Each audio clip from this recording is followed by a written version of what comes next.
혼인무효 소송을 제기합니다. 법정에 울려 퍼진 여자의 목소리에 방청석이 술렁였다. 10년을 모자처럼 살아온 두 사람. 아니, 서류상으로는 부부인 두 사람의 이별 선언이었다. 미선 씨, 정말 이러시는 겁니까? 10년이에요, 10년. 준호가 떨리는 목소리로 외쳤지만 미선은 고개조차 돌리지 않았다. 그녀의 눈가에는 눈물 한 방울 없었다. 마치 처음부터 아무 감정도 없었던 것처럼. 저 사람과 저는 진짜 부부가 아니었습니다. 차갑게 내뱉은 말과 함께 법정을 떠나는 미선의 뒷모습, 그리고 그 자리에 주저앉아 흐느끼는 준호. 하지만 아무도 몰랐다. 이 냉혹한 배신 뒤에 숨겨진 진짜 이유를, 그리고 6개월 후 밝혀질 충격적인 진실을. 엄마, 왜 그러셨어요? 왜요? 과연 이 여자는 왜 10년을 함께한 아들을 버렸을까? 그리고 왜 스스로 악인이 되는 길을 택했을까? 지금부터 들려드릴 이야기는 당신이 상상했던 것보다 훨씬 더 아프고 더 슬프고 더 아름다운 이야기입니다. 구독과 좋아요 부탁드립니다. 늦은 오후 동네 분식집 미선네 떡볶이에는 저녁 준비로 분주했다. 튀김 기름이 지글거리는 소리, 떡볶이 국물이 부글거리는 소리가 작은 가게를 가득 채웠다. 그 사이로 준호의 밝은 목소리가 들렸다. 준호야, 오늘 순대 많이 팔렸다. 엄마가 좋아하는 호떡 사갈까? 35의 준호가 환하게 웃으며 휴대폰을 들었다. 10살 아이처럼 순수한 미소.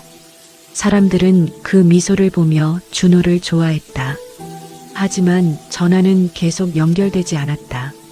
한 번, 두 번, 세 번. 신호음만 길게 울릴 뿐이었다. 이상했다. 미선은 항상 준호의 전화를 받았다. 10년 동안 단 한 번도 거르지 않고 회의 중이든 화장실에 있든 심지어 잠들기 직전이든 준호의 전화만큼은 반드시 받았다. 그게 그녀의 철칙이었다. 준호는 동네 분식집 미선네 떡볶이를 운영하는 미선과 함께 산다. 정확히 말하면 함께 살았다. 주민등록 등본상으로 두 사람은 부부다. 하지만 동네 사람들은 모두 모자지간으로 알고 있었다. 준호가 엄마라고 부르는 것도, 미선이 준호를 돌보는 모습도 누가 봐도 다정한 모자였으니까. 준호 어머니 오늘 안 나오셨네? 단골 할머니가 김이 모락모락 나는 어묵 국물을 호호 불며 물었다. 할머니는 일주일에 3번은 꼭 이 가게를 찾았다. 미선의 떡볶이가 동네에서 제일 맛있다면서. 감기 기운이 있으셔서요. 제가 오늘은 혼자 해요. 준호는 웃으며 대답했지만 마음 한구석이 무거웠다. 요즘 미선의 모습이 영 이상했다. 자꾸 멍하니 허공을 바라보고 밤에는 몰래 전화 통화를 했다. 준호가 다가가면 황급히 끊어버리곤 했다. 아무것도 아니야라고 말하지만 그녀의 눈빛은 불안해 보였다. 지난주에는 냉장고 앞에서 서 있는 미선을 발견했다. 문을 열어놓은 채로 그냥 서 있었다. 차가운 냉기가 밖으로 새어나오는데도 움직이지 않았다. 마치 영혼이 빠진 사람처럼. 엄마, 왜 그래요? 응? 아, 미안. 엄마가 깜빡했네. 그때 미선의 손이 떨리고 있었다. 준호는 그걸 놓치지 않았다. 그날 저녁 집에 돌아온 준호는 더 이상한 광경을 목격했다. 미선이 서둘러 외출복을 입고 있었다. 평소에 입지 않던 검은색 코트, 목도리, 그리고 화장까지. 밤 9시가 넘은 시간에. 엄마, 어디 가세요? 이 시간에? 아, 잠깐 볼 사람이 있어서. 누구요? 같이 갈까요? 아니, 혼자 갈게. 준호는 먼저 자고 있어. 미선의 표정이 굳어 있었다. 준호는 그녀의 손이 미세하게 떨리는 것을 놓치지 않았다. 가방을 매는 손놀림도 어딘가 급박했다. 마치 누군가에게 쫓기는 사람처럼. 엄마, 혹시 무슨 일? 아무 일도 아니야. 걱정하지 마. 미선이 급하게 문을 나섰다. 그녀의 뒷모습이 계단 아래로 사라지는 모습을 보며 준호는 가슴이 답답했다. 뭔가 잘못되고 있었다. 확실히. 다음 날 준호는 미선을 몰래 따라가기로 했다. 가슴이 두근거렸다. 10년을 함께 산 사람을 의심한다는 게 마음이 아팠지만 이대로 둘 수는 없었다. 엄마가 혹시 아픈 건 아닐까? 누가 엄마를 괴롭히는 건 아닐까? 온갖 걱정이 머릿속을 가득 채웠다.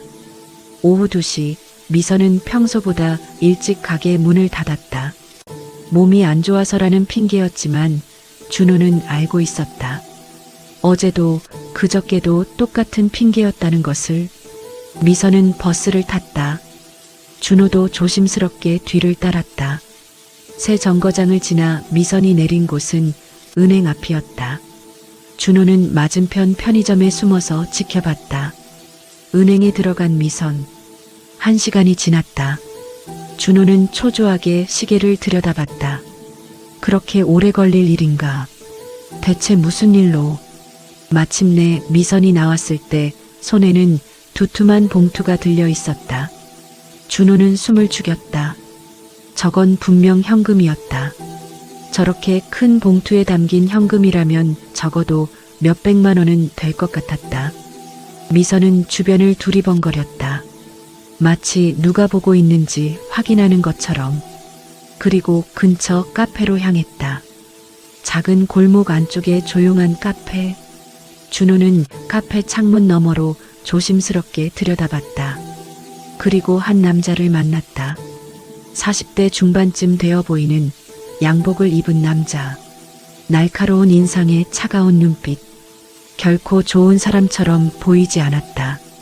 두 사람은 무언가 진지하게 이야기를 나눴다. 미선의 표정은 굳어 있었고 남자는 계속 무언가를 따지는 듯한 제스처를 취했다. 그리고 미선이 봉투를 건넸다. 남자는 봉투를 열어 안을 확인하고는 만족스러운 듯 고개를 끄덕였다. 준호의 심장이 쿵쾅거렸다. 저 돈은 자신의 장애인 연금이었다. 매달 받는 60만 원을 미선은 한 푼도 쓰지 않고 모아뒀다.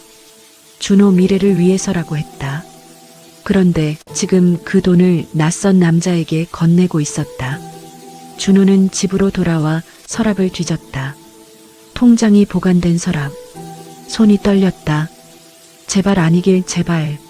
하지만 현실은 잔인했다. 통장을 확인한 준호는 그 자리에서 주저앉았다. 잔고가 0원이었다. 10년간 모은 700만 원이 모두 사라져 있었다. 마지막 출금 날짜는 오늘. 출금 금액 700만 원. 엄마, 왜? 준호의 눈에서 눈물이 주르륵 흘렀다. 배신감보다는 혼란스러움이 더 컸다. 엄마가 왜 이런 일을? 무슨 이유로? 대체 무슨 일이 있는 거지? 그날 밤 미선이 돌아왔을 때 준호는 거실에 앉아 기다리고 있었다. 손에는 잔고가 0원인 통장이 들려 있었다. 문이 열리는 소리. 미선이 들어왔다. 그리고 준호의 모습을 보고 얼어붙었다. 이게 뭐예요? 준호가 떨리는 손으로 통장을 내밀었다. 미선의 얼굴이 하얗게 질렸다. 하지만 곧 차가운 표정으로 바뀌었다. 마치 가면을 쓴 것처럼. 준호야, 엄마가 급하게 쓸 때가 있었어. 급하게요? 그럼 말을 하시지. 저한테 한마디 상의도 없이. 상해? 내가 너한테 왜 상의를 해? 넌 아직 혼자서는 아무것도 못하잖아. 칼날 같은 말이었다. 10년 만에 처음 듣는 냉정한 목소리. 준호는 그 자리에 얼어붙었다. 이 사람이 정말 자신의 엄마가 맞나? 자신을 10년 동안 돌봐준 그 따뜻한 사람이 맞나? 엄마. 그리고 준호야, 엄마 이제 너무 힘들어. 이렇게 사는 거. 미선의 목소리가 갈라졌다. 아니, 준호가 그렇게 듣고 싶었던 걸까? 그녀의 눈에는 아무것도 없었다. 감정도 미련도 사랑도. 뭐? 무슨 말씀이세요? 내일 법무사 사무실 가자. 해야 할 일이 있어. 미선은 그 말만 남기고 자신의 방으로 들어가 버렸다. 문이 닫히는 소리가 유난히 크게 들렸다. 그날 밤 준호는 잠을 이루지 못했다. 창밖에서는 가랑비가 내리고 있었다. 마치 그의 마음처럼 축축하고 차갑고 끝이 보이지 않았다. 새벽 3시 준호는 미선의 방문 앞에 서 있었다. 문틈 사이로 미세한 빛이 새어나왔다. 엄마도 잠을 못 자는 걸까? 준호는 귀를 기울였다. 그리고 들었다. 흐느끼는 소리. 미선이 울고 있었다. 낮은 목소리로 소리 죽여서 이불을 뒤집어 쓴 채로 울고 있었다. 준호는 문을 열고 싶었다. 뛰어들어가서 엄마를 안아주고 싶었다. 괜찮다고, 무슨 일이든 함께 해결할 수 있다고 말해주고 싶었다. 하지만 그는 문을 열지 못했다. 왜인지 모르게 그럴 수 없었다. 마치 보이지 않는 벽이 두 사람 사이를 가로막고 있는 것 같았다. 준호는 조용히 자신의 방으로 돌아왔다. 그리고 창밖을 바라봤다. 비는 계속 내리고 있었다. 끝없이. 10년 전 봄. 벚꽃이 흩날리던 4월이었다. 준호는 대학교 2학년이었다. 경영학과. 성적도 괜찮았고 친구들도 있었고 아르바이트도 성실하게 다녔다. 평범한 대학생의 평범한 일상. 그것이 그에게 주어진 마지막 평범한 날들이었다는 것을 그때는 몰랐다. 그날도 준호는 편의점 아르바이트를 마치고 자전거를 타고 집으로 가고 있었다. 밤 10시. 거리는 한산했고 봄바람은 시원했다. 준호는 이어폰을 꽂고 음악을 틀었다. 좋아하는 밴드의 신곡이었다. 경쾌한 기타 리프가 흘러나왔다. 신호를 기다리다가 준호는 하늘을 올려다봤다. 별이 보였다. 도시에서 보기 드문 별. 그는 미소 지었다. 내일은 중간고사인데 오늘 밤샘 공부를 해야 하는데 그래도 기분이 좋았다. 이유 없이 그냥 좋았다. 신호가 바뀌었다. 초록불. 준호가 페달을 밟았다. 그때였다. 끽. 브레이크 소리가 밤하늘을 찢었다. 붉은 승용차가 신호를 무시하고 달려왔다. 운전자는 술에 취해 있었다. 나중에 알고 보니 혈중 알코올 농도 0.15%, 면허 취소 수준이었다. 준호는 피할 시간이 없었다. 세상이 빙글빙글 돌았다. 하늘이 땅이 되고 땅이 하늘이 되었다. 귀에서는 이상한 소리가 들렸다. 쨍그랑, 퍽, 으드득. 그리고 고요함. 아팠다. 너무 아팠다. 하지만 곧 아픔도 느껴지지 않았다. 모든 감각이 사라졌다. 그리고 어둠. 눈을 떴을 때 준호는 병원 침대에 누워 있었다. 아니, 눈을 뜬 건지도 잘 몰랐다. 모든 게 흐릿했고 생각이 제대로 되지 않았다. 여기가 어디지? 나는 누구지? 왜 이렇게 머리가 아프지? 환자분, 정신 드세요? 여기가 어딘지 아세요? 하얀 가운을 입은 사람이 말을 걸었다. 의사였다. 하지만 준호는 알아듣지 못했다. 말이 귀에 들어왔지만 의미가 파악되지 않았다.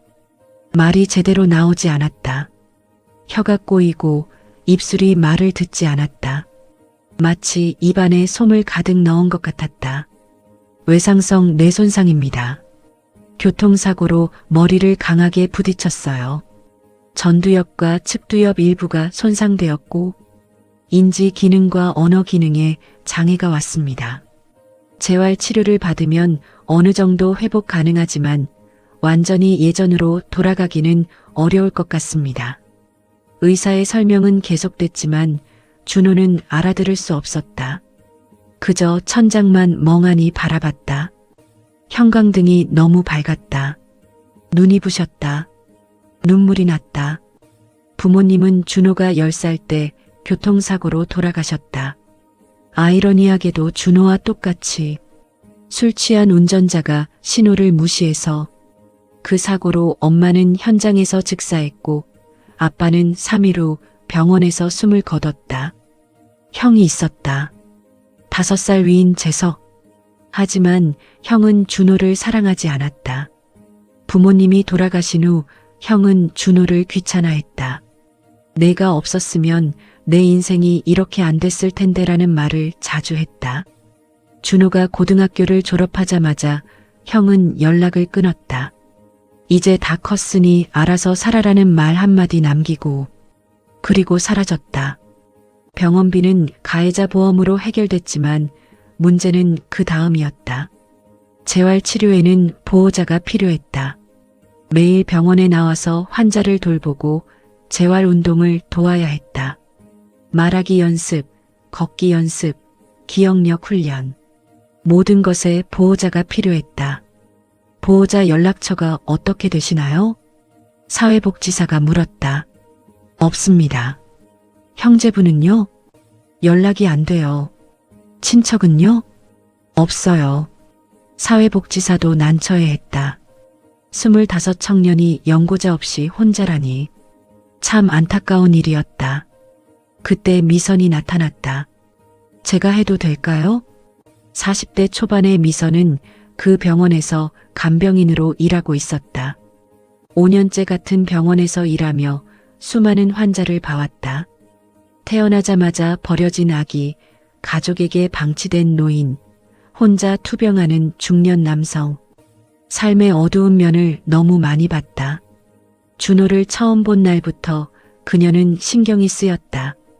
중환자실에 혼자 누워있는 젊은 청년. 면회객도 없고 물어볼 사람도 없고 그저 천장만 바라보고 있는 모습. 그 눈빛에서 미선은 자신의 과거를 봤다. 환자분과 무슨 관계이신데요? 저, 먼 친척이에요. 제가 돌보겠습니다. 거짓말이었다. 하지만 아무도 확인하지 않았다. 확인할 사람도 없었다. 준호에게는 세상에 아무도 없었으니까. 그날부터 미선은 매일 준호 곁에 있었다. 자신의 근무 시간이 아닐 때도 찾아왔다. 재활치료를 도왔고 밥을 먹여줬고 말을 배우는 것을 도와줬다. 준호. 준호가 힘겹게 말했다. 혀가 제대로 움직이지 않았다. 머릿속에서는 분명히 준호라고 생각했는데 입 밖으로 나오는 소리는 달랐다. 준호. 천천히. 준호. 미선이 또박또박 말했다. 그리고 준호의 입을 가리키며 입 모양을 천천히 만들어 보였다. 준호. 그래, 잘했어. 이름을 기억했네. 미선이 환하게 웃었다. 그 미소가 준호에게는 세상에서 가장 따뜻한 빛이었다. 이 어두운 세상에서 유일하게 자신을 비춰주는 빛. 재활은 지옥 같았다. 걷는 법을 다시 배워야 했다. 25 청년이 아기처럼 기어다니고 넘어지고 울어야 했다. 말하는 법도 다시 배워야 했다. 엄마 아빠 같은 간단한 단어부터. 하지만 준호에게는 그 단어를 불러줄 사람이 없었다. 6개월이 지났다. 준호는 조금씩 나아졌다. 걸을 수 있게 됐고 간단한 문장을 말할 수 있게 됐다. 하지만 복잡한 생각은 어려웠다.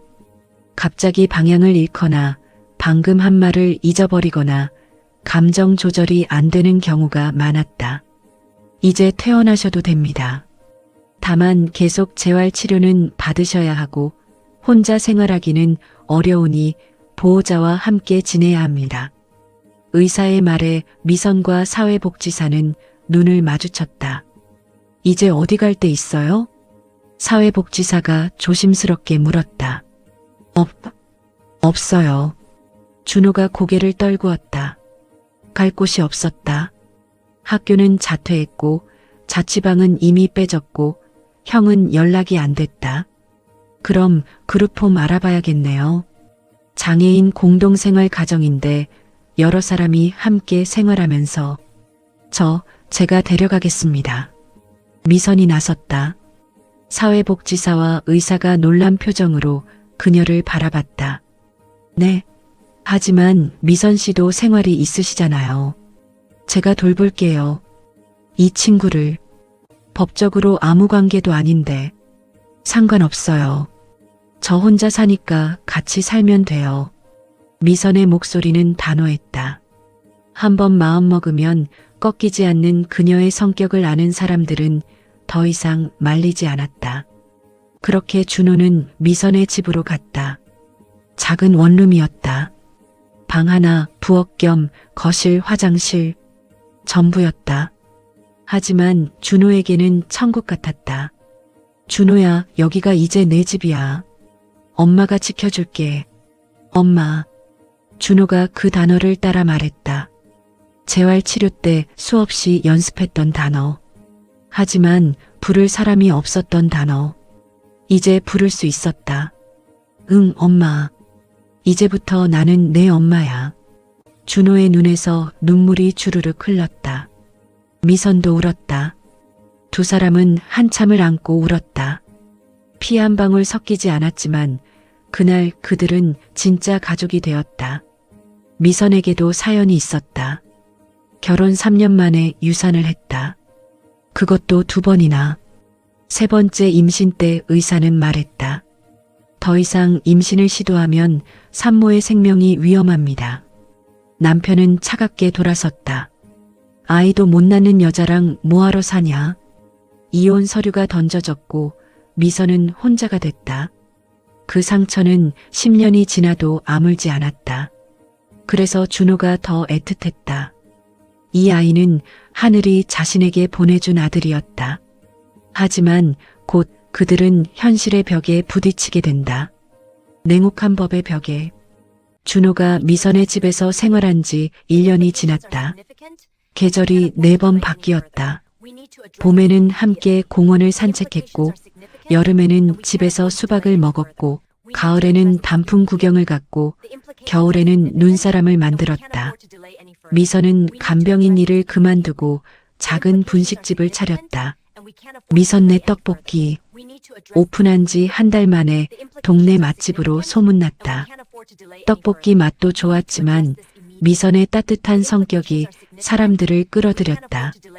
준호도 할 수 있는 일을 도왔다. 설거지를 하고 재료를 나르고 간단한 심부름을 했다. 가끔 실수도 했지만 미선은 혼내지 않았다. 괜찮아. 천천히 하면 되라고 말하며 다시 가르쳐줬다. 동네 사람들은 두 사람을 좋아했다. 저 어머니 참 착하다. 아들을 정말 잘 돌보네. 복 많이 받으실 거야 같은 말을 자주 들었다. 준호는 그럴 때마다 뿌듯했다. 자신에게도 가족이 있다는 게, 엄마가 있다는 게 행복했다. 하지만 문제가 생겼다. 준호의 상태가 나빠지기 시작한 것이다. 두통이 잦아지고 가끔 발작 증세를 보였다. 어느 날은 가게에서 갑자기 쓰러졌다. 손님들이 놀라서 119를 불렀고 준호는 응급실에 실려갔다. MRI 검사가 필요해요. 교통사고 후유증이 계속 남아있는 것 같아요. 그리고 약물 치료도 조정해야 하고요. 지금 드시는 약은 효과가 떨어진 것 같습니다. 응급실 의사가 말했다. 미선은 불안한 표정으로 물었다. 비용이 얼마나 되나요? MRI 검사비가 150만 원 정도, 새로운 약은 보험 적용이 안 되는 약이라 매달 30만 원 정도 들 거예요. 장애 등급을 받으시면 의료비 지원이 나올 텐데 혹시 등록하셨나요?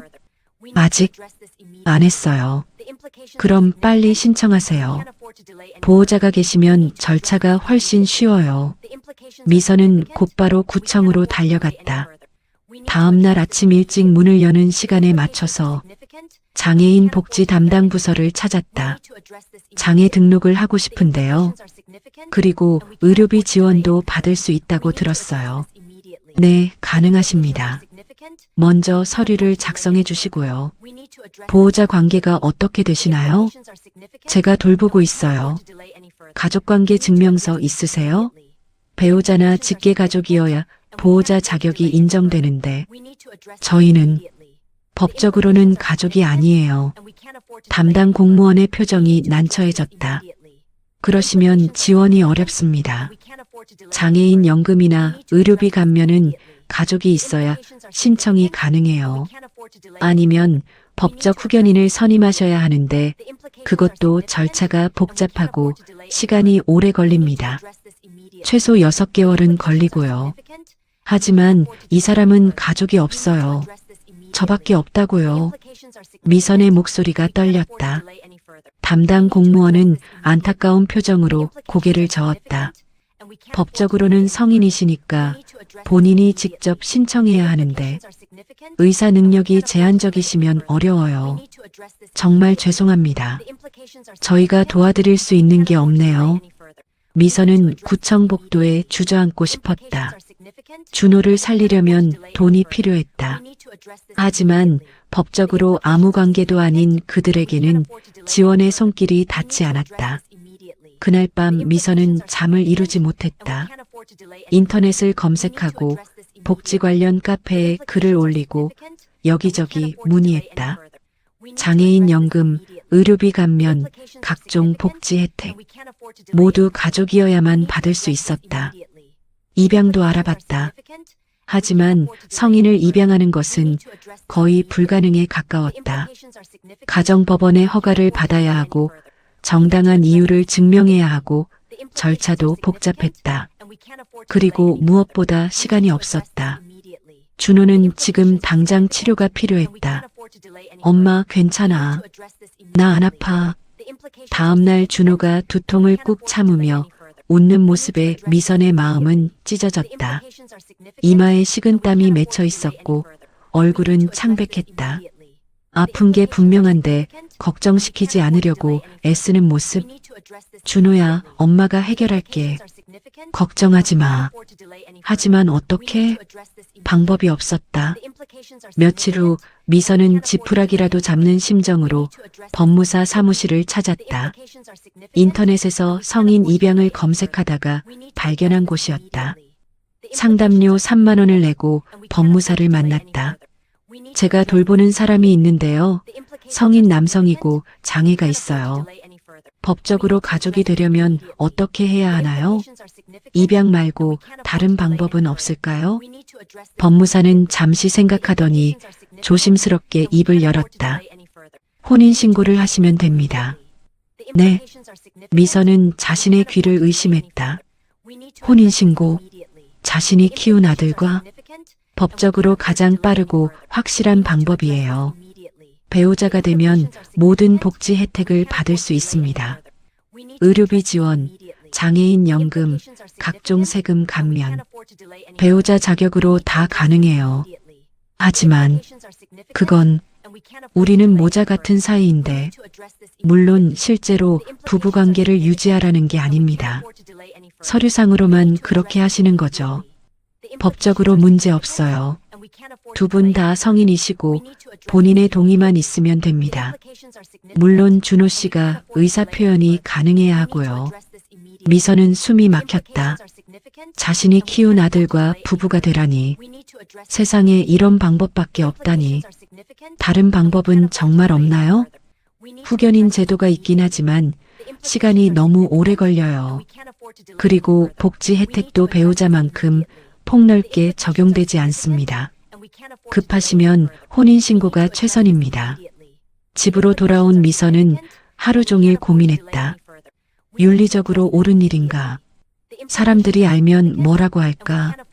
하지만 가장 중요한 것은 준호의 생명이었다. 그날 밤 미선은 준호와 마주 앉았다. 거실 테이블 위에는 따뜻한 차 2잔이 놓여 있었다.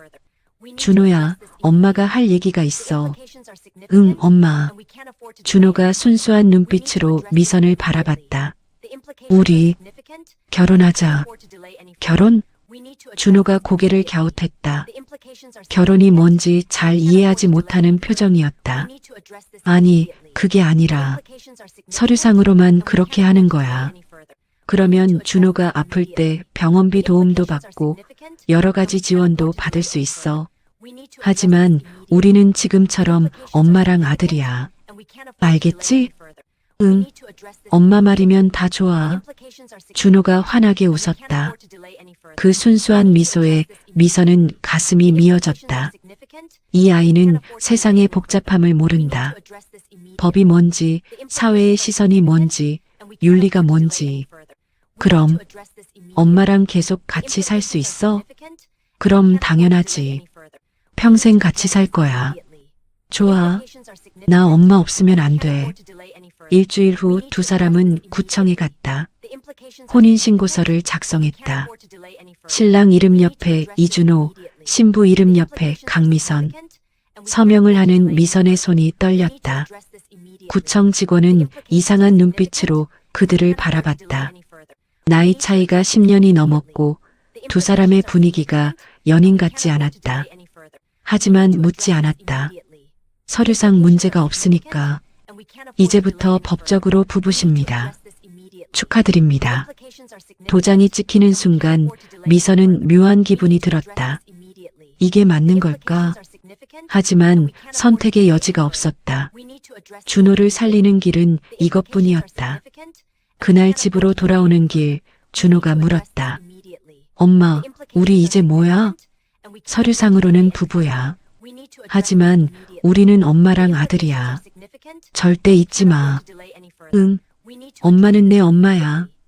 준호가 미선의 팔을 잡았다. 그 손이 따뜻했다. 그렇게 모자는 하루아침에 부부가 되었다.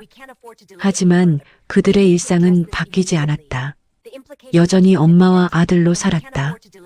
다만 서류상으로만 배우자일 뿐. 한 달 후 장애인 연금이 나오기 시작했다. 의료비 지원도 받을 수 있게 됐다. 준호는 제때 약을 먹고 정기적으로 병원에 다니고 상태가 많이 나아졌다. 엄마 고마워. 뭐가? 엄마가 나 돌봐줘서. 바보, 엄마니까 당연한 거지. 미선은 준호의 머리를 쓰다듬었다. 그리고 생각했다. 이 아이와 함께라면 평생 이렇게 살아도 좋겠다고. 세상이 뭐라 하든, 법이 뭐라 하든, 우리는 진짜 가족이라고. 하지만 운명은 잔인했다. 9년 후 미선에게 청천벽력 같은 진단이 내려진다. 그리고 모든 것이 무너지기 시작한다. 미선 씨, 다음 주 화요일 오전 10시에 법무사 사무실로 오세요. 미선이 건넨 명함을 받아든 준호는 어리둥절했다. 명함에는 정한 법무사 사무실이라고 적혀 있었다. 왜 갑자기 법무사를? 무슨 일이 있는 걸까? 엄마, 왜 법무사를? 그냥 와. 가면 알아. 미선의 목소리는 평소와 달랐다. 차갑고 날카로웠다. 마치 날선 칼날 같았다. 준호는 불안감에 그날 밤 잠을 설쳤다. 베개가 젖을 정도로 땀을 흘렸다. 화요일 오전 10시 법무사 사무실은 역 근처 빌딩 3층에 있었다. 준호는 엘리베이터를 타고 올라가는 내내 가슴이 두근거렸다. 뭔가 나쁜 일이 일어날 것 같았다. 사무실 문을 열자 이미 미선이 앉아 있었다. 그녀의 옆에는 낯선 남자가 있었다. 며칠 전 카페에서 돈을 건넨 그 남자. 40대 중반, 양복 입은 남자. 앉으세요, 준호 씨. 법무사가 서류를 꺼냈다. 두꺼운 서류 뭉치였다. 혼인무효 확인 소송 관련해서 말씀드릴게요. 미선 씨가 신청하셨습니다. 혼인, 무효? 준호의 머릿속이 하얗게 변했다. 혼인무효? 그게 무슨 뜻이지? 미선 씨가 신청하신 내용은 이렇습니다. 두 분의 혼인이 실질적인 부부관계가 아니었으므로 처음부터 무효였다는 거죠. 법적으로 부부가 아니었다는 겁니다.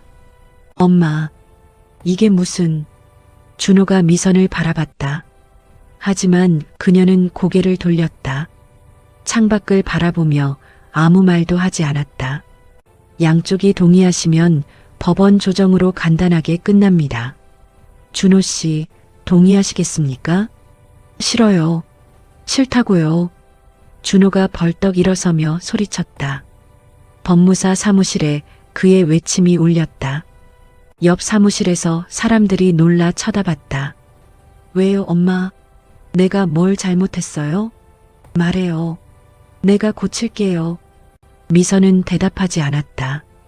그저 창밖만 바라볼 뿐. 창밖으로는 비가 내리기 시작했다. 봄비였다. 하지만 차가웠다. 잘못한 거 고칠게요. 엄마 힘들게 한 거 미안해요. 앞으로 더 잘할게요. 설거지도 빨리 하고 심부름도 더 잘하고 가게 일도 열심히 할게요.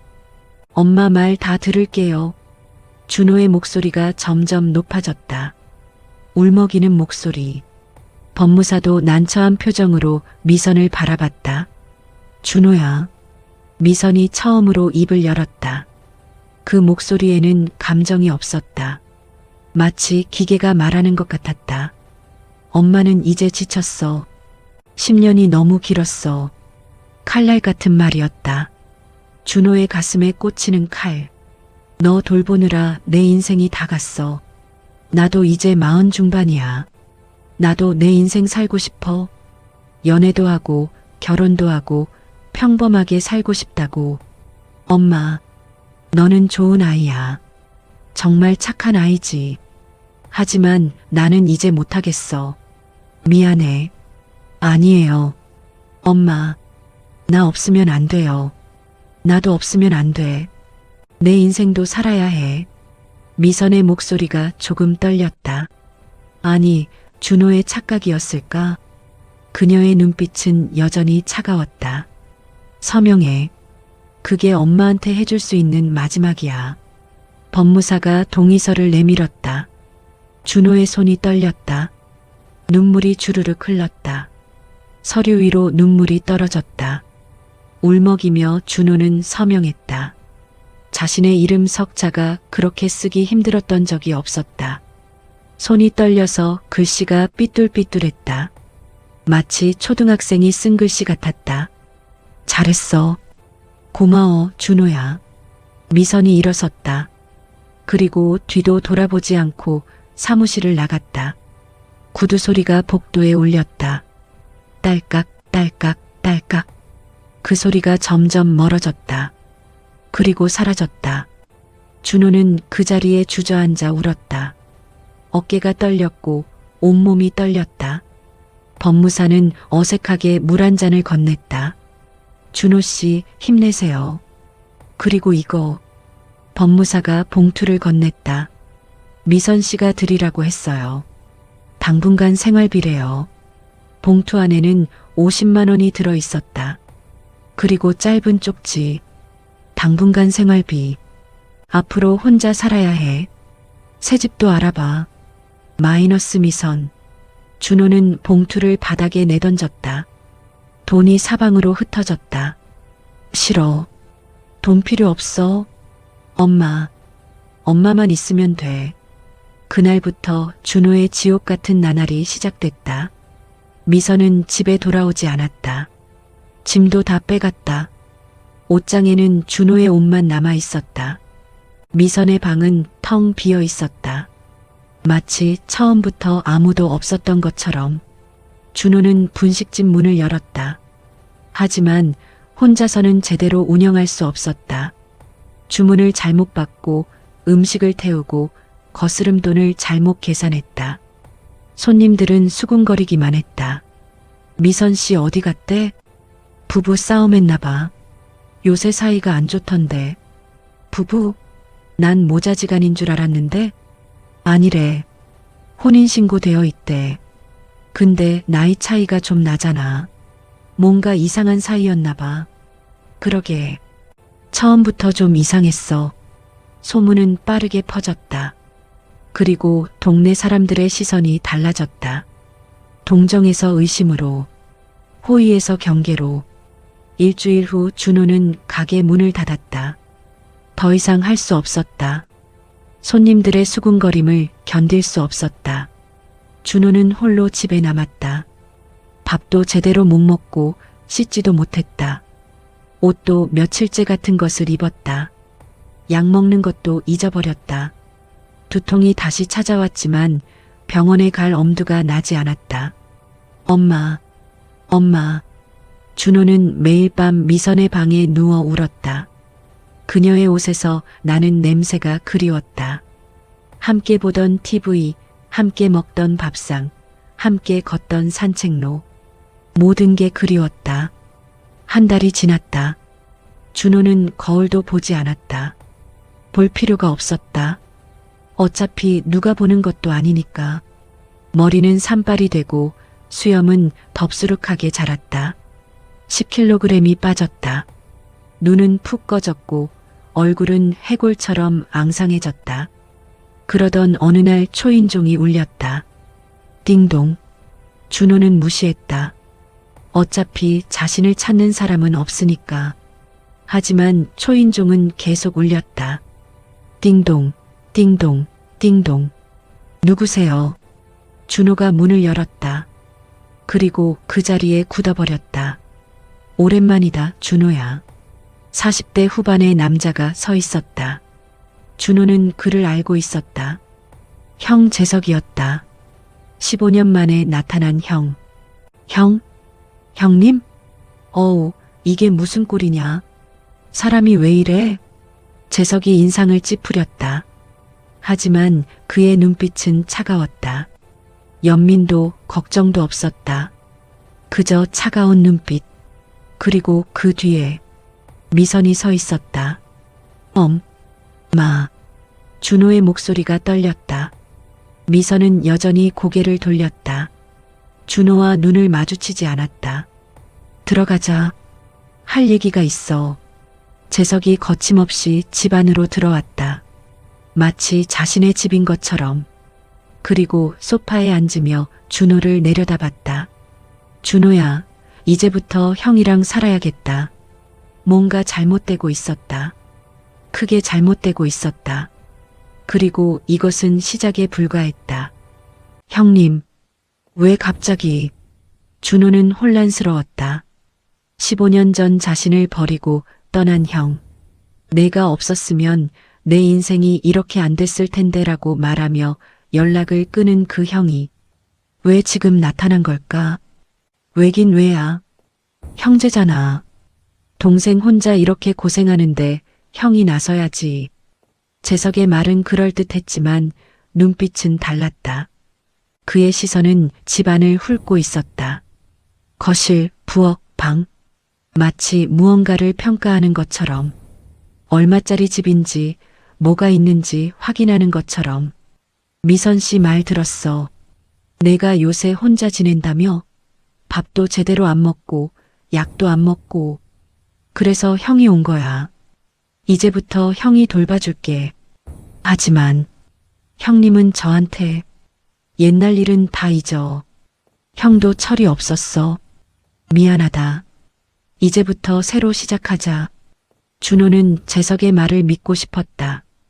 형제니까. 피를 나눈 가족이니까. 하지만 뭔가 이상했다. 재석의 미소는 진심 같지 않았다. 입은 웃고 있지만 눈은 웃지 않았다. 재석이 미선을 돌아봤다. 그렇죠, 미선 씨? 네. 준호 씨를 부탁드려요. 미선의 목소리는 여전히 차가웠다. 아니, 이번에는 조금 달랐다. 뭔가 불안한 느낌? 준호는 미선에게 다가가려 했지만 재석이 막아섰다. 미선 씨는 이제 가봐야 해. 할 일 있으시잖아요.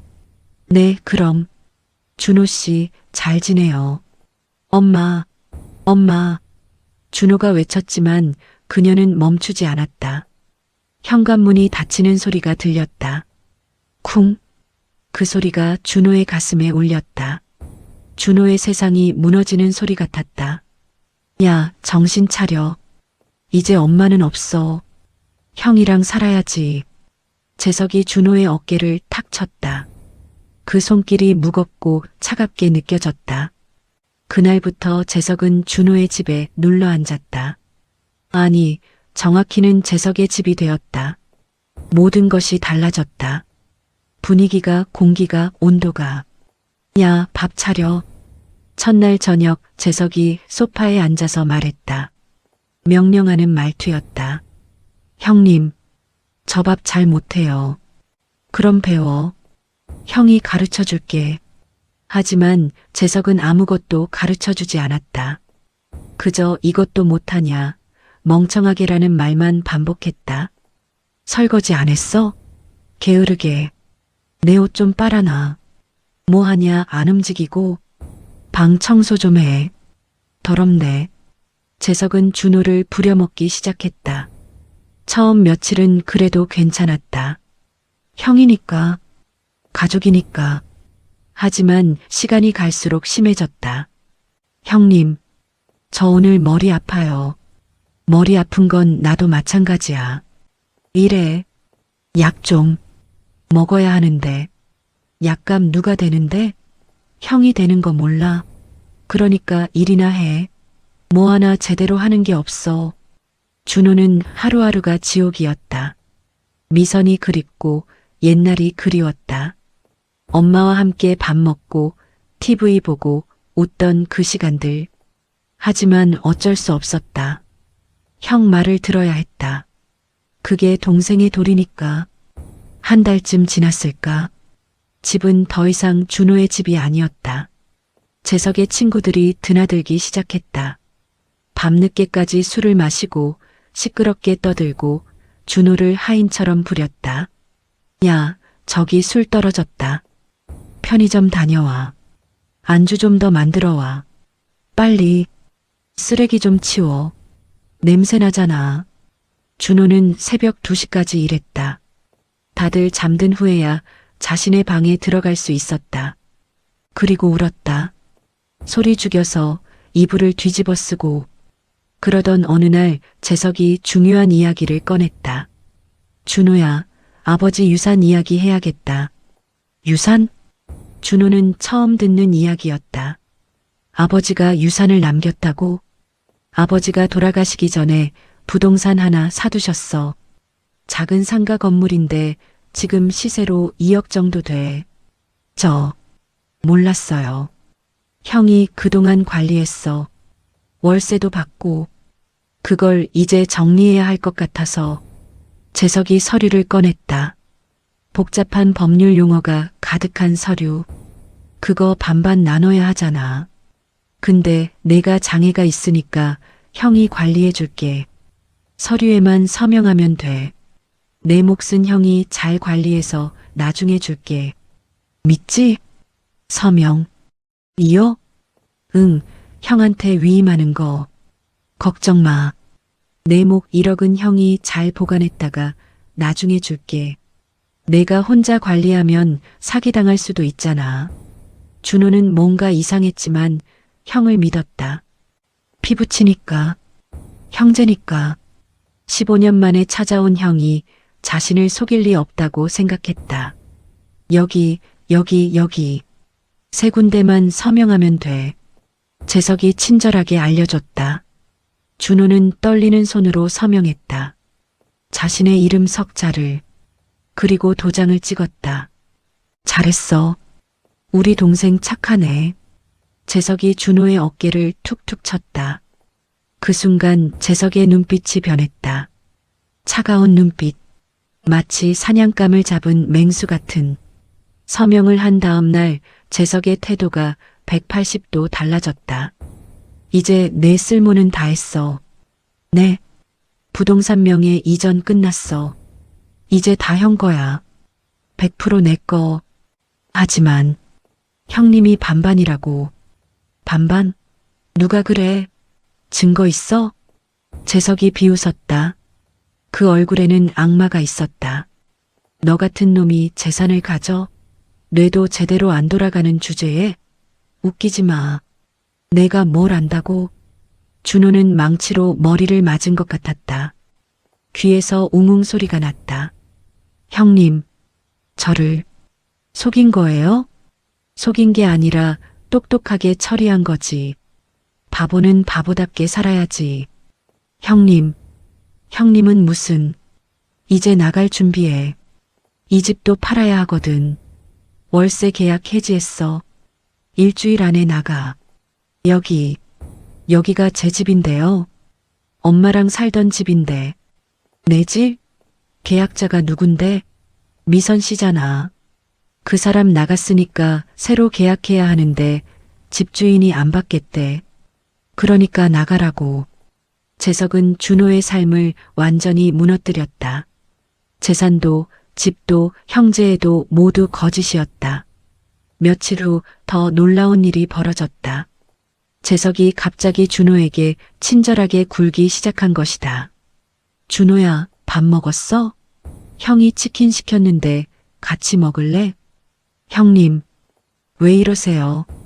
왜긴 동생 걱정돼서.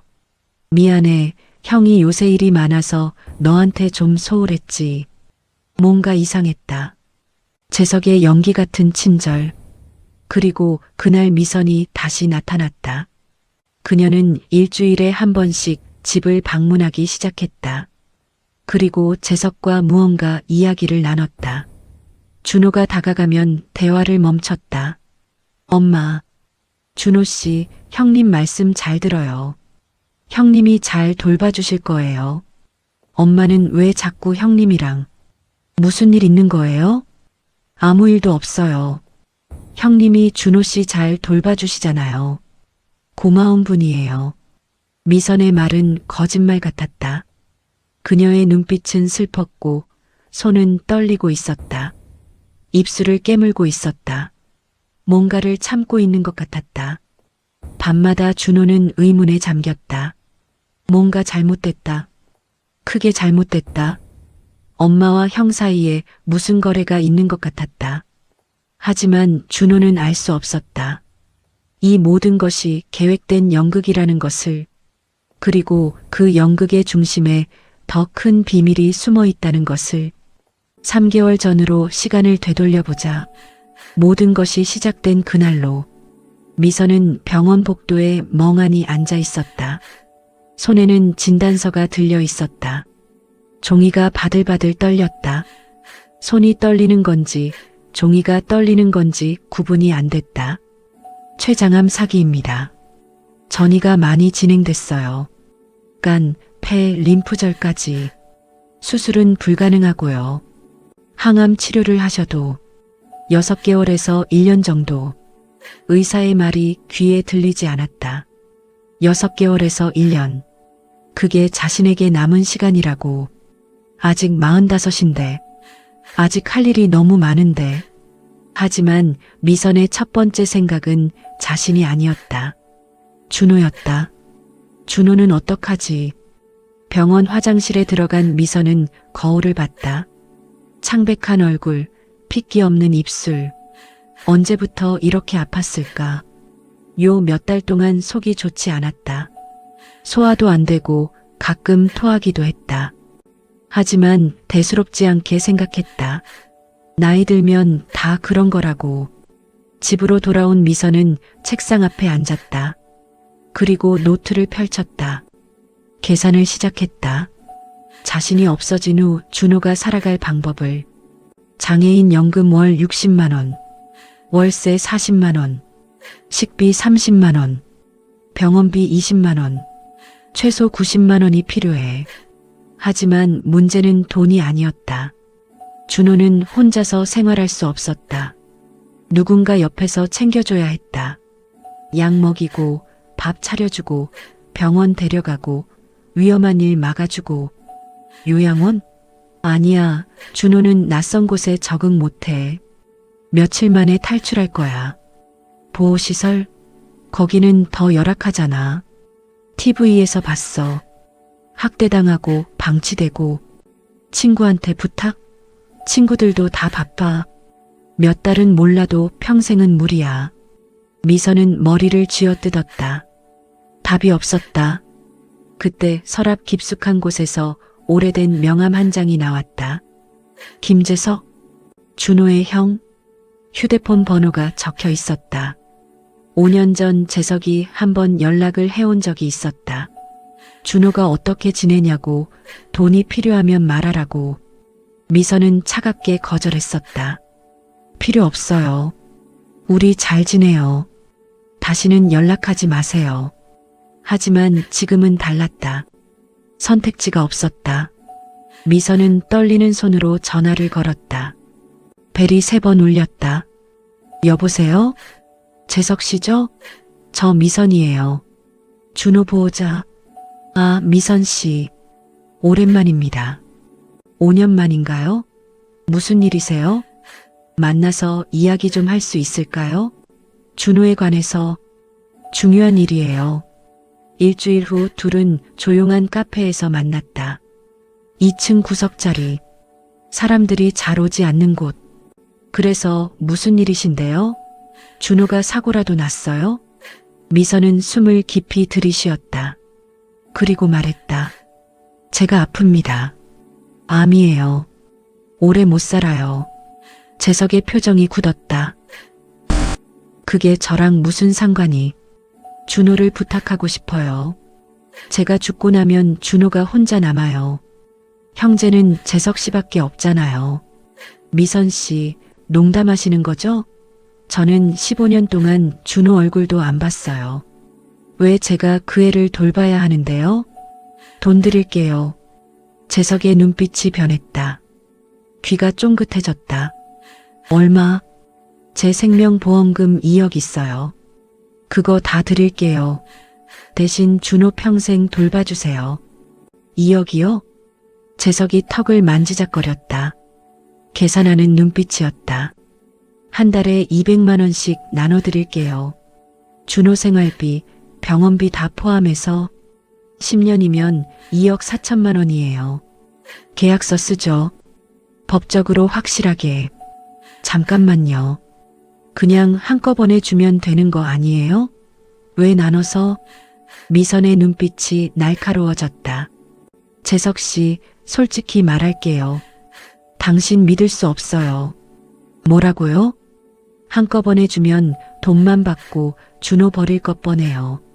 몇 달 돌보다가 요양원에 처박고 돈 다 써버릴 거잖아요. 그건 그래서 매달 지급.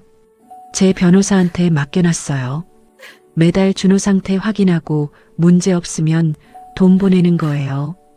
준호한테 문제 생기거나 방치하면 즉시 지급 중단.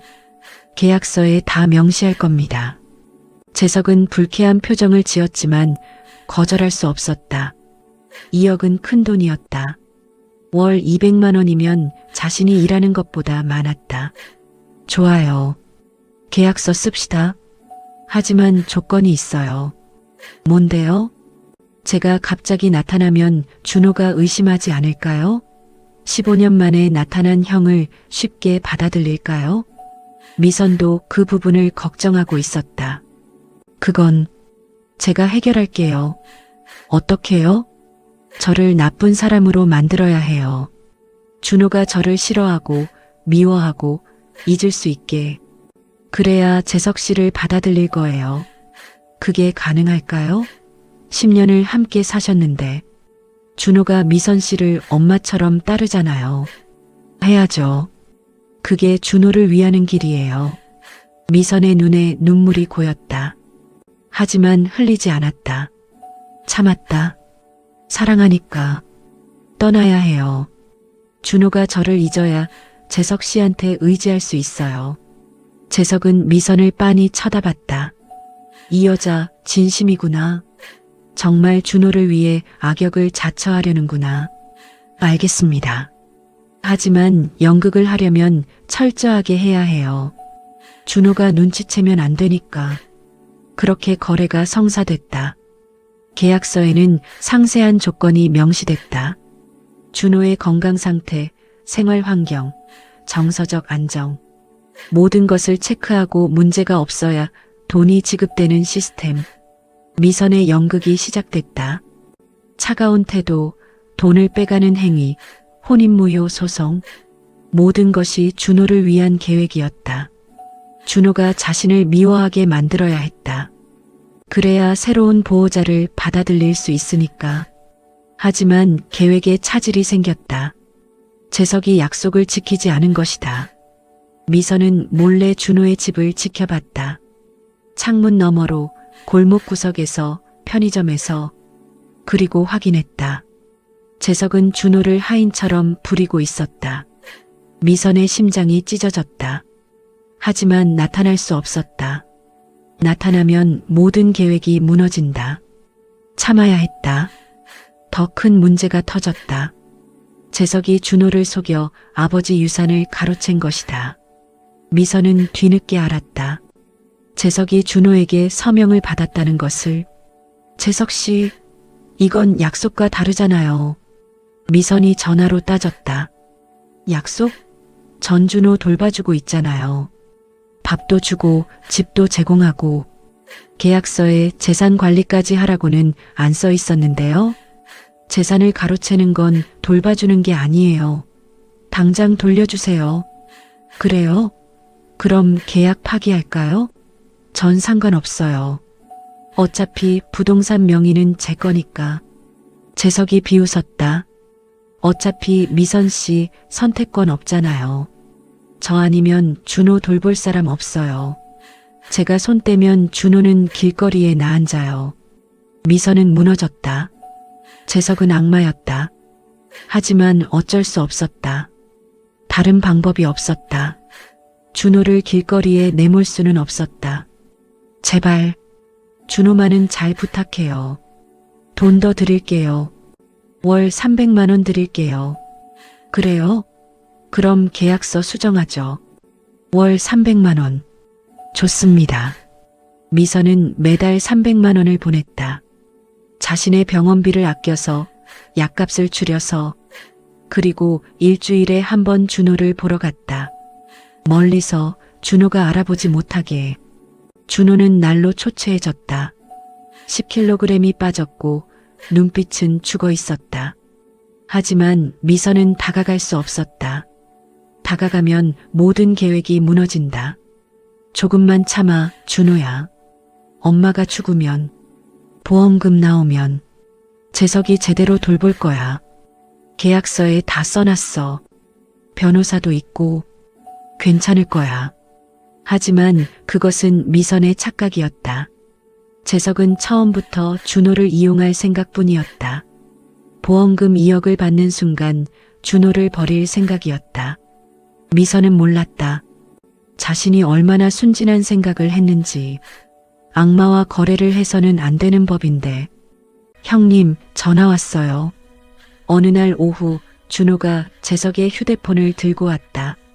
화면에는 서울중앙병원이라고 떠 있었다. 재석이 샤워 중이라 준호가 대신 받으려던 참이었다. 아, 그래. 내가 받을게. 재석이 황급히 욕실에서 뛰쳐나왔다. 물을 뚝뚝 흘리면서 휴대폰을 낚아채듯 가져갔다. 네, 김재석입니다. 네, 내일 입원이요? 알겠습니다. 준호의 귀가 쫑긋했다. 병원? 입원? 누가 아픈 걸까?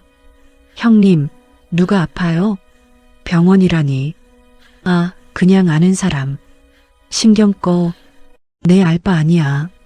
재석이 대충 얼버무렸다. 하지만 준호는 뭔가 이상함을 느꼈다. 재석의 표정에 짜증과 계산하는 눈빛이 섞여 있었다.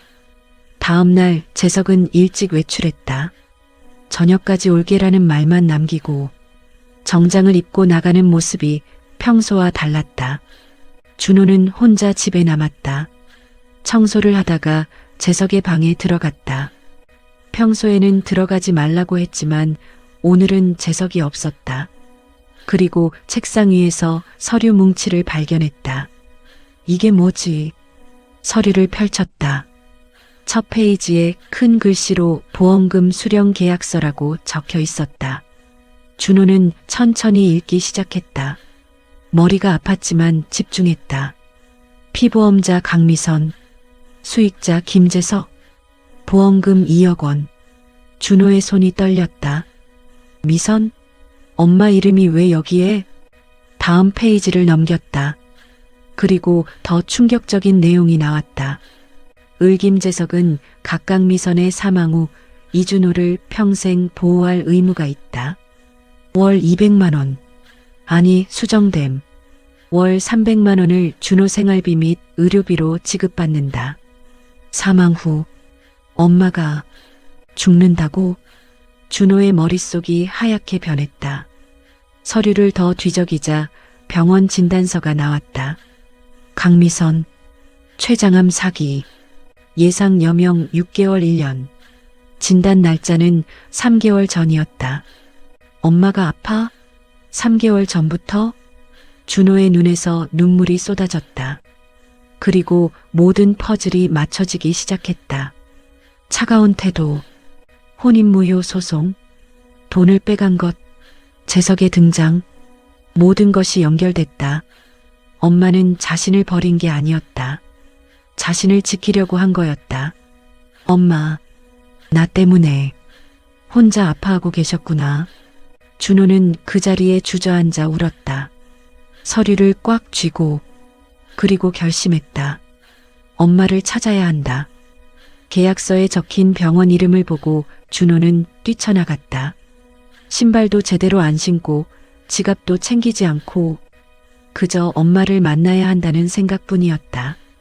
버스를 탔다. 버스비는 주머니에 있던 동전으로 냈다. 지하철을 갈아탔다. 사람들이 산발머리에 준호를 이상하게 쳐다봤지만 신경 쓰지 않았다. 1시간을 달려 서울중앙병원에 도착했다. 큰 병원이었다. 사람들이 북적였다. 강미선이라는 환자 어디 있어요? 안내 데스크에서 물었다. 가족분이세요? 네, 아들이에요. 제 엄마예요. 준호의 목소리가 떨렸다. 간호사가 컴퓨터를 확인했다. 7층 702호실입니다. 하지만 지금 면회 시간이. 감사합니다. 준호는 뛰어갔다. 엘리베이터가 답답해서 계단으로 올라갔다. 1계단, 2계단. 숨이 차고 다리가 후들거렸지만 멈추지 않았다. 7층까지. 심장이 터질 것 같았지만 계속 올라갔다. 702호. 문 앞에 섰다. 손이 떨렸다. 문고리를 잡았다. 천천히 열었다.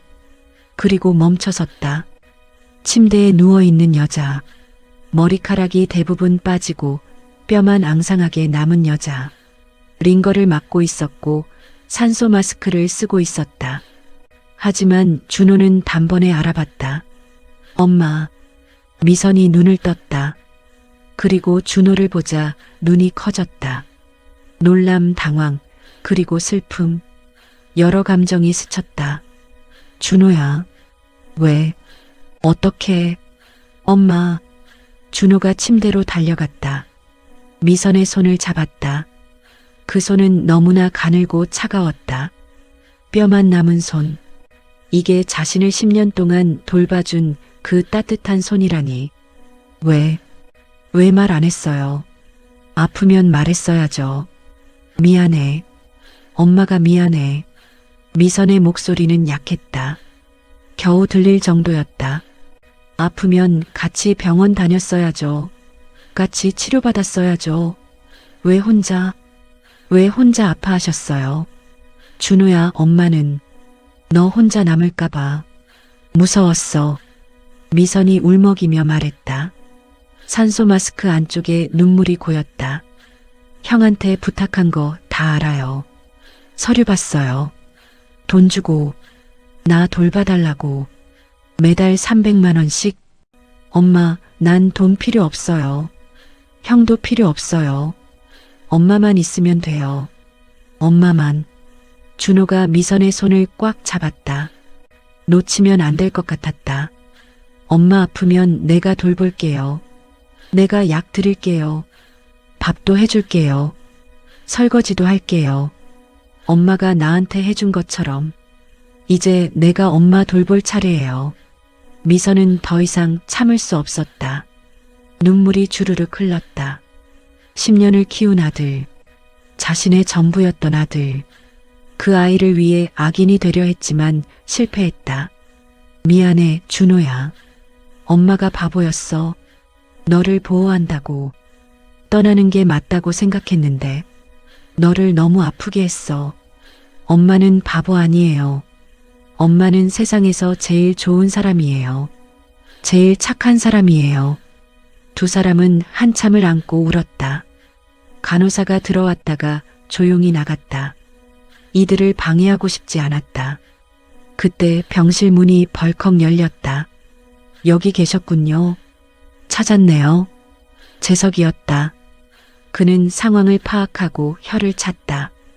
들켰네요. 계획이 꼬였어. 형님, 준호가 재석을 노려봤다. 처음으로 화가 났다. 진짜 화가 났다. 주먹을 쥐었다. 형님은 나쁜 사람이에요. 엄마를 이용했어요. 저를 속였어요. 그래, 나 나쁜 놈이야. 그래서 뭐? 어차피 계약은 계약이야. 미선 씨 돌아가시면 보험금 받는 거 내 권리라고. 이 사람이 미선이 일어나려 했지만 몸에 힘이 없었다. 링거줄이 팔에 박혀 있었다. 준호야, 형한테 속지 마. 저 사람은 돈만 노리는 거야. 알아요, 엄마. 다 알아요. 준호가 재석에게 다가갔다. 재석보다 키가 작았지만 물러서지 않았다. 형님, 더 이상 엄마 괴롭히지 마세요. 안 그러면 뭐? 내가 날 어떻게 하게? 뇌고장 난 놈이. 재석이 준호를 밀쳤다. 준호가 비틀거렸다. 링거 스탠드가 넘어질 뻔했다. 준호야. 미선이 소리쳤다. 산소 마스크를 벗으려 했다. 엄마, 괜찮아요. 그 순간 간호사들이 달려왔다. 여기서 뭐 하시는 거예요? 환자분이 놀라잖아요. 보안 요원 부르세요. 소란이 일었고 재석은 쫓겨났다. 하지만 나가면서 도끼 어린 눈빛으로 준호를 쏘아봤다. 두고 보자. 나 잘못 건드린 거 후회하게 해줄게. 보험금은 내 거야. 절대 안 놓쳐. 병실에 다시 조용함이 찾아왔다. 준호는 미선의 곁을 지켰다. 의자를 침대 옆에 바짝 붙이고 앉았다. 엄마, 이제 어떡해요? 형님이. 준호야. 엄마 얼마 안 남았어. 한 달. 아니, 2주일? 의사 선생님이 그러셨어. 싫어요. 그런 말 하지 마요. 엄마는 안 죽어요. 들어봐. 엄마가 죽으면 들기 싫어요. 준호가 귀를 막았다. 하지만 미선은 힘을 다해 준호의 손을 잡았다. 들어야 해. 엄마가 죽으면 보험금 너한테 가게 바꿔놨어. 재석이한테 안 가. 변호사한테 부탁했어. 엄마, 그 돈으로 좋은 곳 가. 그룹홈이나 장애인 자립생활센터. 거기서 사람들이 도와줄 거야. 친구들도 사귈 수 있고 엄마랑 같이 있고 싶어요. 엄마도 준호랑 영원히 같이 있고 싶어. 두 사람은 다시 울었다. 하지만 시간은 무정하게 흘렀다. 그리고 2주 후 미선은 준호의 손을 잡은 채로 마지막 숨을 거뒀다. 2주가 지났다. 하지만 준호에게는 2년처럼 길게 느껴졌다. 준호는 매일 병원에 갔다. 아침 9시에 도착해서 밤 9시에 떠났다. 면회 시간이 아닐 때는 복도에 앉아서 기다렸다. 간호사들이 쫓아내도 로비에서 기다렸다. 병실에 있을 때는 미선의 손을 잡고 책을 읽어주고 노래를 불러줬다. 미선이 좋아하던 트로트를 틀어주고 함께 봤던 드라마 이야기를 했다. 분식집에서 있었던 일, 동네 아저씨들 이야기, 날씨 이야기, 아무거나 다. 엄마 기억나요? 우리 처음 만난 날. 병원이었죠. 엄마가 나한테 처음으로 밥 먹여줬어요. 손 떨리는 나 대신에. 응, 기억해. 그때 준호 정말 많이 아팠는데 이제 다 나았네. 미선의 목소리는 점점 작아졌다. 문장을 완성하기도 힘들어했다. 하지만 눈빛만은 살아있었다. 준호를 바라보는 그 눈빛. 사랑으로 가득한 눈빛. 준호야. 서랍. 편지. 편지요? 준호가 침대 옆 서랍을 열었다. 봉투가 하나 들어 있었다. 준호에게라고 미선의 떨리는 글씨로 적혀 있었다. 지금 읽어요? 아니, 엄마 간 다음에 읽어. 약속? 엄마, 그런 말 하지 마요. 약속해. 씩씩하게 살겠다고. 행복하게 살겠다고. 약속 못해요. 엄마 없이 못 살아요. 어떻게 살아요? 할 수 있어. 우리 준호 강한 아이야. 엄마가 키운 아이야. 미선이 준호의 손을 꽉 잡았다. 마지막 힘을 다해. 그 가늘고 약한 손이 준호에게는 세상에서 가장 큰 힘이었다. 엄마는 준호 엄마라서 정말 행복했어. 10년. 짧았지만 최고의 시간이었어. 나도요, 엄마. 엄마 아들이어서 행복했어요. 세상에서 제일 행복했어요. 고마워. 살아줘서, 엄마 곁에 있어줘서, 엄마를 엄마라고 불러줘서. 미선의 눈이 천천히 감겼다. 심장 박동 소리가 느려졌다. 모니터의 선이 점점 평평해졌다. 엄마, 엄마, 눈 떠요. 비, 기계음이 울렸다. 길고 날카로운 소리. 의료진이 달려왔다. 하지만 모두 알고 있었다. 이제 끝이라는 것을. 환자분, 비켜주세요. CPR 시작합니다. 엄마, 엄마. 준호의 절규가 병원 복도에 울려 퍼졌다. 간호사들이 준호를 억지로 밖으로 끌어냈다. 준호는 바닥에 주저앉아 울었다. 10분 후 의사가 나왔다. 보호자분이신가요? 네. 저예요. 유가족분께 위로 말씀 전합니다. 오후 3시 27분에 환자분이 운명하셨습니다. 그 말과 함께 준호의 세상이 무너졌다. 장례식장은 조용했다. 찾아오는 사람이 많지 않았다. 동네 분식집 단골 몇 명, 병원 간호사들, 미선이 알던 몇 명의 지인, 그리고 준호. 준호는 3일 동안 영정사진 앞에 앉아 있었다. 밥도 먹지 않고 잠도 자지 않고 그저 엄마 사진만 바라봤다. 사진 속 미선은 환하게 웃고 있었다. 10년 전 함께 찍은 사진이었다. 둘이 공원에 놀러 갔을 때. 고인과 무슨 관계세요? 조문객이 물었다. 준호는 한참 후에 대답했다. 엄마예요. 제 엄마. 아드님이시군요. 많이 힘드시겠어요. 그 사람은 더 이상 묻지 않았다. 혼인관계니 입양이니 하는 것은 중요하지 않았다. 이 청년에게 미선은 진짜 엄마였다. 그 사실만으로 충분했다. 재석은 장례식장에 나타나지 않았다. 변호사가 보험금 수령인이 변경된 것을 통보하자 화를 내며 사라졌다.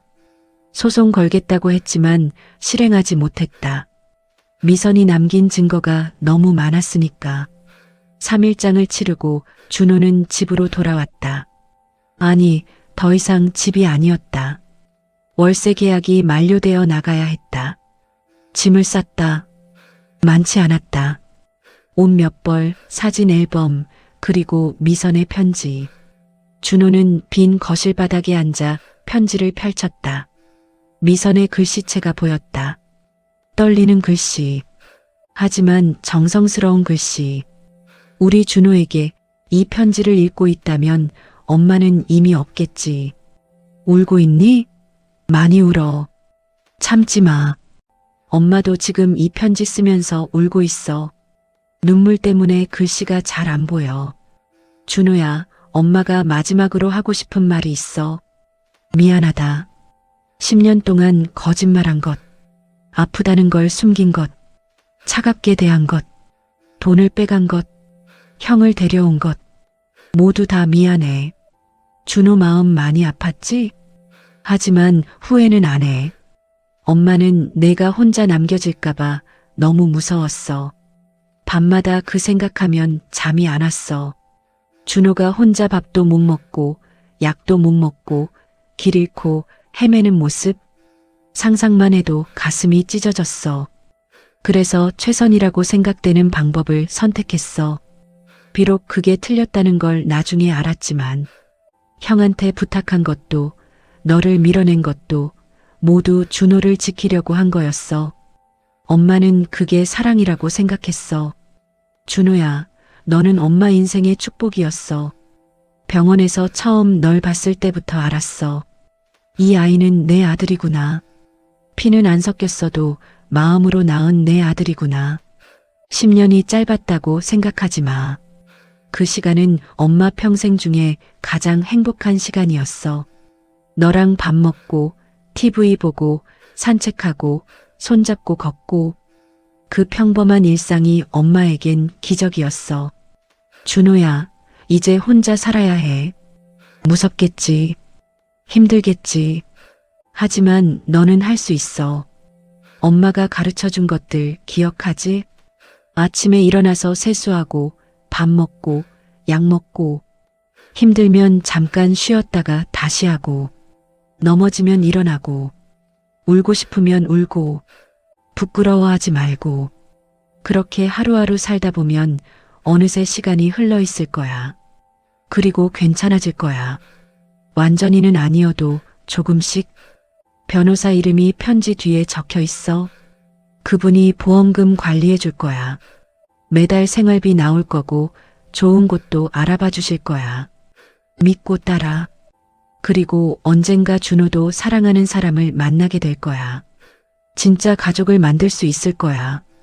엄마는 그걸 보고 싶었는데 못 봐서 아쉬워. 하지만 괜찮아. 엄마는 하늘에서 지켜볼게. 우리 준호 잘 사는지, 행복한지, 밥은 잘 먹는지. 준호야, 사랑해.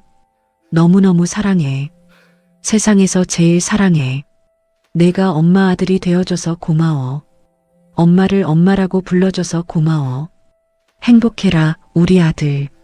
엄마의 마지막 소원이야. 마이너스 엄마가. P.S. 분식집 레시피 공책도 같이 넣어뒀어. 혹시 나중에 쓸 일 있을까 싶어서. 떡볶이 만들 때 고추장은 2스푼, 설탕은 1스푼이야. 잊지 마. 편지를 다 읽은 준호는 한참을 울었다. 소리내어 목이 쉬도록 울었다. 아무도 없는 빈집에서 그의 울음소리가 텅 빈 방에 울려 퍼졌다. 그리고 일어섰다. 무릎이 떨렸지만 일어섰다. 엄마, 약속할게요. 잘 살게요. 엄마 부끄럽지 않게 살게요. 매일 아침 세수하고 밥 먹고 약 먹을게요. 넘어져도 일어날게요. 준호는 창문을 열었다. 봄바람이 불어왔다. 새로운 시작의 계절이었다. 벚꽃이 흩날리고 있었다.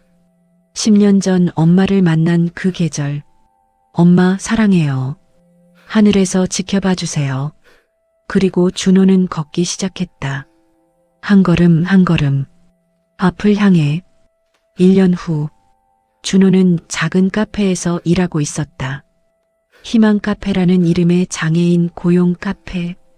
간단한 서빙과 설거지, 청소. 그의 능력에 맞는 일이었다. 사장님은 친절했고 동료들도 준호를 잘 대해줬다. 준호 씨, 오늘도 수고했어요. 내일 봐요. 네, 사장님. 안녕히 가세요. 준호는 일을 마치고 버스를 탔다. 30분을 달려 도착한 곳은 공원묘지. 미선의 묘지가 있는 곳. 엄마, 나왔어요. 묘비에는 강미선, 사랑하는 엄마, 영원히 기억될 것입니다라고 적혀 있었다. 준호가 직접 새긴 글씨였다. 떨리는 손으로 정성스럽게. 엄마, 나 요즘 잘 지내요. 카페에서 일하는 거 재미있어요.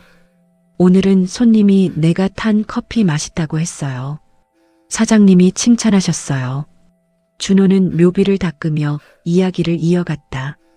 마치 미선이 살아있을 때처럼. 그리고요, 복지관에서 친구도 사귀었어요. 나랑 비슷한 친구들이에요. 같이 영화도 보고 밥도 먹어요. 다음 주에는 놀이공원 간대요. 바람이 불었다. 마치 미선이 대답하는 것 같았다. 잘했어. 우리 준호하는 것 같았다. 엄마, 보고 싶어요. 많이. 매일. 근데 괜찮아요.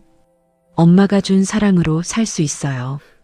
엄마가 가르쳐 준 대로 살고 있어요. 준호는 웃었다. 예전처럼 환한 미소였다. 눈물도 흘렀지만 웃고 있었다. 약속 지키고 있어요, 엄마. 아침에 일어나서 세수하고 밥 먹고 약 먹어요.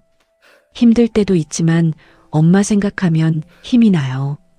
준호는 가방에서 무언가를 꺼냈다. 작은 공책, 미선이 남긴 레시피 공책이었다. 엄마, 이거 보고 떡볶이 만들어 봤어요. 복지관 요리 교실에서 선생님이 맛있다고 했어요. 엄마 맛이랑 똑같대요. 준호는 한참을 묘지 앞에 앉아 있었다. 해가 지고 있었다. 노을이 하늘을 붉게 물들였다. 엄마, 이제 갈게요. 내일 또 올게요. 엄마, 사랑해요. 그리고 준호는 일어섰다. 돌아가야 할 집이 있었다. 그룹홈이었지만 따뜻한 곳이었다. 함께 사는 사람들도 있었다. 새로운 내일이 기다리고 있었다. 미선은 준호에게 생명을 주지 않았다. 하지만 사는 법을 가르쳐 줬다. 사랑하는 법을, 버티는 법을, 다시 일어서는 법을, 행복해지는 법을. 그것이 엄마가 아들에게 준 마지막 선물이었다.